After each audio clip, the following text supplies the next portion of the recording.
दोस्तों आखिर ऐसा भी क्या कानून लागू हो गया है, ऐसा भी क्या नियम लागू हुआ हो गया है जिसकी वजह से इंडिगो अपनी फ्लाइट को कैंसिल कर रहा है? ऐसी भी क्या मजबूरी है? सरकार ने ऐसा कौन सा नियम लागू कर दिया है जिसकी वजह से इतनी फ्लाइटें कैंसिल हो रही है? तो मैं आपको बताता हूं कि सरकार ने कौन सा कानून लाया है और कौन सा नियम जो है लागू किया है इंडिगो के ऊपर। तो दोस्तों साल 2019 से ही पायलट इस नियम की मांग कर रहे थे। सरकार 6 साल के बाद 2025 में इस नियम को लागू करने का ठान लिया और जुलाई 2025 में फेज 1 लागू किया और नवंबर 2025 में पूरी तरीके से इस नियम को लागू कर दिया। दोस्तों सरकार ने जिस नियम को लागू किया है, जिस कानून को लागू किया है, उसका नाम क्या है? उसका नाम है FDTL यानी फ्लाइट ड्यूटी टाइम लिमिटेशन।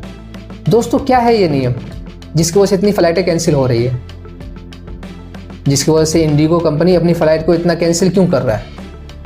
तो वो नियम ये है कि जो नियम आया है उस नियम के तहत इंडिगो कंपनी को एक पायलट को वीकली 48 घंटे का रेस्ट देना पड़ेगा। जो पहले 36 घंटा का मिलता था अब उसमें 12 घंटे का इजाफा हुआ है। अब एक पायलट को 48 घंटे का वीकली रेस्ट देना पड़ेगा।